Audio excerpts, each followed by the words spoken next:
예, 매번 첫째 주면은 하나님께 찬송 올려드리는 우리 청년부에게 좀 큰 격려의 박수 부탁드립니다.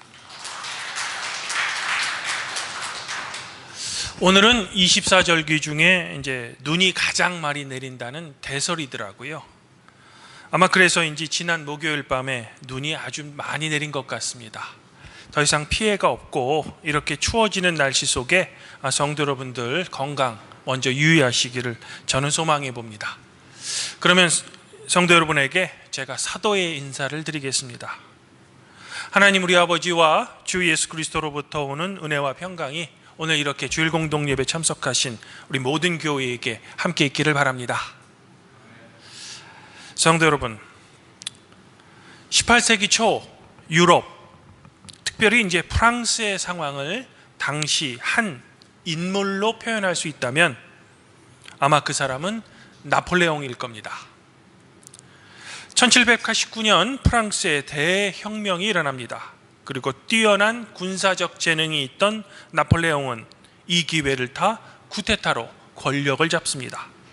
그리고 1804년 프랑스의 황제로 즉위합니다. 하지만 우리 인간의 역사에서 영원한 권력은 없는 듯 나폴레옹을 매우 두려워한 유럽의 나라들은 대프랑스 동맹을 결성하고 결국 무적이었던 나폴레옹도 1813년 라이프저히 전투의 패배로 그만 실각합니다. 물론 이후 극적으로 엘바섬을 탈출한 나폴레옹은 권력을 다시 잡으려 시도하지만 월터르 전투의 패배로 이른바 백일천하를 끝으로 그의 권력을 향한 끝없는 도전도 종결되는 겁니다. 영원한 권세를 얻고자 하는 우리 인간의 모든 시도가 역사 속에서 실패했던 것처럼 말입니다. 이후 프랑스는요, 부르봉 왕조라는 절대 왕조가 다시 복귀하고요, 근대로 향하는 시민들의 꿈이 좌절됩니다. 그 결과 이제 프랑스에는 1830년 그 유명한 7월 혁명이 일어납니다. 하지만 이 혁명도 시민들의 개혁에 그리 만족스러운 결과를 내지 못합니다. 해서 2년 뒤인 1832년 6월에 또다시 봉기가 일어납니다. 그리고 이 6월 봉기를 배경으로 쓴 역사 소설이 바로 프랑스의 대문호인 빅토르 위고가 쓴 레미제라블, 즉 우리말로 번역하면 불쌍한 사람들 정도가 되는 겁니다. 이미 성도 여러분들도 잘 아시겠지만 이 소설의 주인공인 장발장은 이렇게 연이은 프랑스 혁명으로 인해 사회가 악화되고 시민들의 사기가 떨어지고 먹을 것이 없게 되자 굶주리는 7조카를 위해 빵 한 조각을 훔칩니다. 그리고 그 죄로 무려 19년의 감옥 생활을 합니다. 이후 출소한 장발장은 전과자라는 이유로 박해를 받다가 한 교회에 머무르게 되고요, 이곳에서 그는 은식기를 훔칩니다. 하지만 불행하게도 경찰에 곧 잡히죠. 경찰이 이 교회에 장발장을 데리고 옵니다. 그런데 이 교회의 담임 신부였던 미리엘 주교는 경찰에게 잡혀온 장발장에게 아니 내가 은초 때까지 주었는데 이것은 왜 안 져갔냐 라며 오히려 그를 변호하는 바람에 경찰은 어쩔 수 없이 현장에서 장발장을 놔줍니다. 이후 장발장은 자신에게 선의를 베푼 이 미리의 주교의 마음에 감동해 회개한 후 새로운 삶을 살아서 결국 한 도시의 시장이 되어서 가난한 사람들을 도우며 살았다라는 이 소설 속의 작은 에피소드는 우리에게 이미 잘 알려진 이야기일 겁니다. 그런데 소설 속 미리의 주교는 왜 그런 큰 선의를 장발장에게 했던 걸까? 그저 그가 불쌍해 보여서일까? 즉 빅토르 위고가 이 장면을 통해서 우리에게 말하고자 한 그 내용은 과연 무엇일까라는 겁니다. 오늘 구약 말씀에서 이사야 선지자는 다윗의 아버지인 이새의 줄기에서 한 싹이 나는데 여호와의 영이 그 싹에 내릴 것이다 라고 예언합니다. 바로 한 왕이 다윗 가문에서 나올 것인데 여호와의 영이 그 왕에게 내림으로써 그 왕은 공의로 이 세상을 다스릴 것이다 라는 예언이라는 겁니다.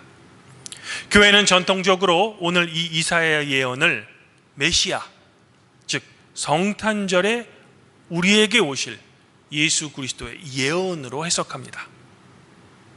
그런데 우리에게 오실 메시아, 즉 예수 그리스도께서 이 땅에 오셔서 하실 사역에 대해 이사야 선지자는 이렇게 선포하고 있습니다.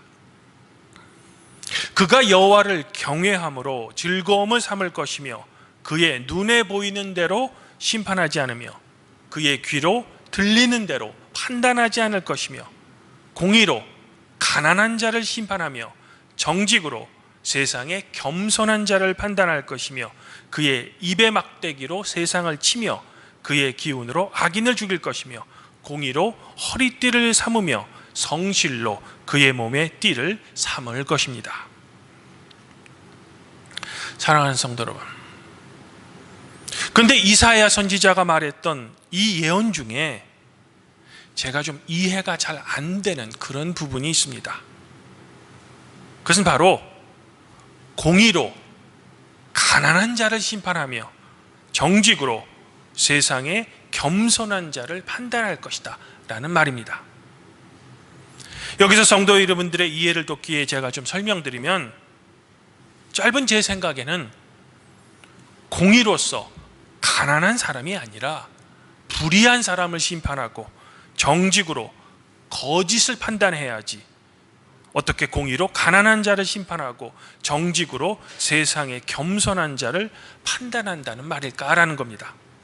오히려 이렇듯 공의로 가난한 자를 심판하고 정직으로 겸손한 자를 판단한다면, 그렇지 않아도 살기 힘든 가난한 사람 그리고 겸손한 사람은 이 세상을 살기에 더욱 힘들어지는 것은 아닐까라는 저의 의문이라는 겁니다. 우리는 보통 잘못을 저지른 사람들, 즉 죄를 지은 사람은 엄격한 공의로서 재판장에서 심판해야 한다라고 생각합니다. 이렇게 해야만 우리 사회가 더 정의로워진다라고 믿는 편이죠. 또한 정직을 기준으로 거짓을 판단해야 이 사회가 더욱 정직해진다라고 생각합니다. 어떻게 보면 이치에 맞는 말이죠. 하지만 사랑의 하나님께서 선포하시는 공의는 이렇듯 우리가 생각하는 대로 죄의 심판을 통해 정의를 세우는 우리 인간의 방식을 뛰어넘는다는 겁니다. 즉 율법을 통한 죄의 정죄가 아니라 하나님 나라의 공의는 바로 긍휼과 용서를 바탕으로 한 공의라는 겁니다. 이것이 유한한 우리 인간과 창조자이신 하나님과의 큰 차이라는 겁니다. 다시 말해, 하나님의 방식, 하나님께서 원하시는 공의란 우리 인간이 재판장에서 하듯이 엄한 심판을 통해 세우는 것이 아니라 다른 사람의 아픔을 나의 아픔으로 받아들이는 마음, 즉 긍휼의 마음을 기초로 한 정의를 세우신다는 겁니다. 마치 비유하면 우리가 죄인임에도 불구하고 우리의 삶의 아픔 그리고 우리의 고난을 하나님께서는 당신 자신의 아픔과 고난으로 받아들이셔서 우리를 죄인이 아닌 의인으로 최종 판결하시는 것처럼 말입니다. 어린 시절 국어 선생님이었던 저희 어머니가 꼭 읽어야 한다라고 저는 장발장을 읽었지만 소설 속 미리의 주교가 장발장에게 했던 선의의 의도에 대해서는 전혀 저는 잘 이해하지 못했던 것 같습니다. 하지만 이제 생각해보니 위고가 소설 속 미리의 주교를 통해 우리에게 가르치고자 했던 마음은 바로 율법을 통한 공의가 아닌 긍휼의 마음을 기초로 한 공의여야 사람이 진정으로 마음이 바뀌어 회개할 수 있다는 겁니다. 연이은 프랑스 혁명으로 인해 사회적으로 보호받지 못하고 그저 방치되었던 장발장이 조카들의 배고픔을 해결하기 위해 빵을 어쩔 수 없이 훔쳤을 때 당시 프랑스 사회와 법관들은 그가 왜 이런 죄를 저지를 수밖에 없는가에 대한 근원적인 성찰보다는 그가 행했던 죄에만 집중했습니다. 그리고 엄격한 잣대로 그를 정죄했죠. 그리고 그 결과 장발장의 마음은 아주 차갑게 굳어버린 겁니다. 마치 우리가 우리를 괴롭히는 거대한 악에 대해서 그저 속수무책으로 당해 자포자기하며 우리의 마음이 차가워지는 것처럼 말입니다. 하지만 아무도 이해하지 못하고 그저 법에 따른 정죄만 당한 장발장의 상처받은 마음, 그리고 그의 치유되지 않은 고통을 다른 사람은 몰라도 미리의 주교만큼은 자기의 고통으로 받아들여 공감했던 겁니다. 그리고 이런 공감, 긍휼의 마음이 차갑게 굳어진 장발장의 마음을 녹여 진정으로 그를 회개시켜 사람이 바뀌게 된 겁니다. 그리고 우리에게 중요한 것은 예수님께서는 바로 이런 상처받고 치유되지 않는 사람들과 함께 계셨던 거죠.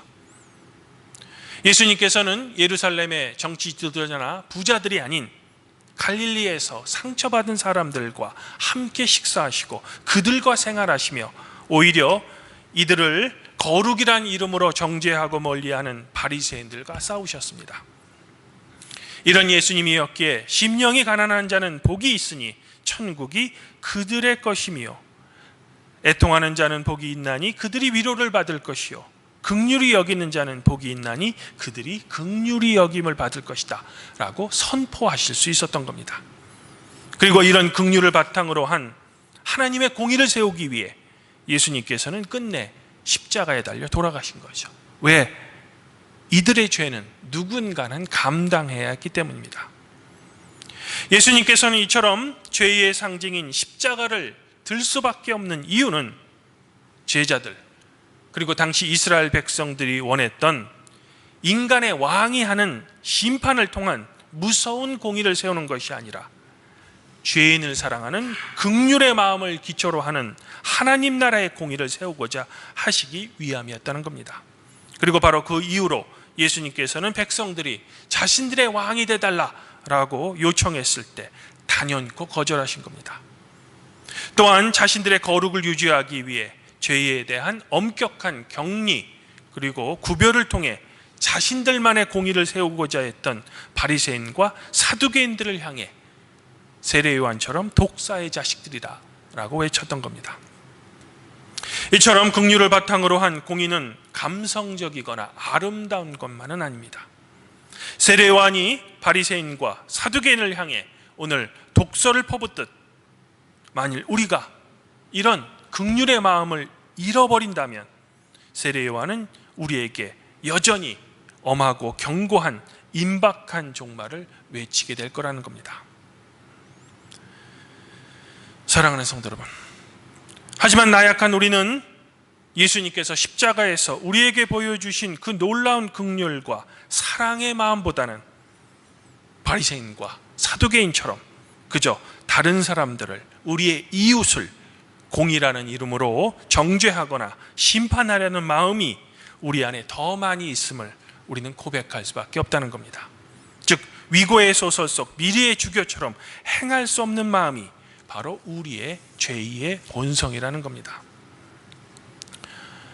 그럼에도 우리가 우리 자신이 아닌 우리의 구원자이신 주님께 우리의 희망과 소망을 둘 수 있는 이유는 여기 계신 성도 여러분들 모두 성부와 성자와 성령의 이름으로 세례 요한이 예언했던 불과 성령의 세례를 받았다는 겁니다. 더불어 너는 나의 것, 즉 주님의 것이라는 인침을 받으셨다는 겁니다. 또한 우리는 매주일 공동예배 때마다 죄의 고백과 함께 우리의 모든 죄를 용서해 주신다라는 하나님의 사죄의 선언을 들은 겁니다. 이런 의미로서 우리는 우리의 미래에 있을 우리 자신만을 위한 내세적 구원을 위해 세례 요한이 외쳤던 회개에 합당한 열매를 맺어야 하는 것이 아니고 회개에 합당한 열매를 맺는 사람으로서 이미 구원을 받았다는 겁니다. 즉 세례 요한이 외쳤던 회개의 열매는 우리가 구원받기 위한 수단이 아니라 우리가 이미 구원받은 목적이 되어야 된다는 겁니다. 즉 우리가 정말로 우리의 믿음으로 구원을 받았다면 우리는 우리의 선행을 우리의 의무가 아닌 우리의 기쁨으로 우리의 삶에 치열하게 실천해야 한다는 겁니다.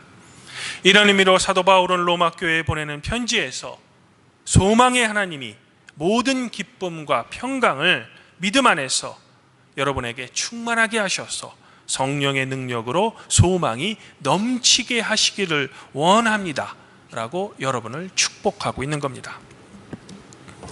그러므로 아무쪼록 주님의 오심을 간절히 기다리는 이 대림절기에 저는 여러분이 구원받은 이유, 즉 긍휼을 바탕으로 한 하나님 나라의 공의를 성도 여러분들의 삶에서 치열하게 실천하시기를 먼저 간절히 소망해 보고 싶습니다. 즉 여러분의 주변의 이웃에게 여러분이 하나님으로 받은 사랑을 기쁘게 나누기를 바랍니다.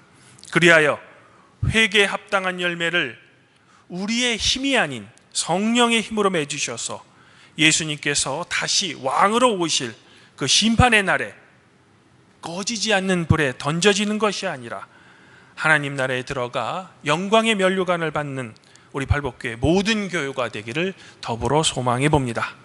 주님의 따뜻한 위로와 격려가 이 2025년 끝을 보내는 발복교회 성도 여러분들 각자와 여러분의 가족 구성원 모두 위에 함께 있기를 성부와 성령과 함께 우리의 영원한 주님이신 성자 우리 주 예수 그리스도 이름으로 간절히 축원드립니다. 그리하면 모든 지각에 뛰어나신 하나님의 평강이 그리스도 예수 안에서 성도 여러분들의 마음 그리고 생각을 지켜주실 것입니다.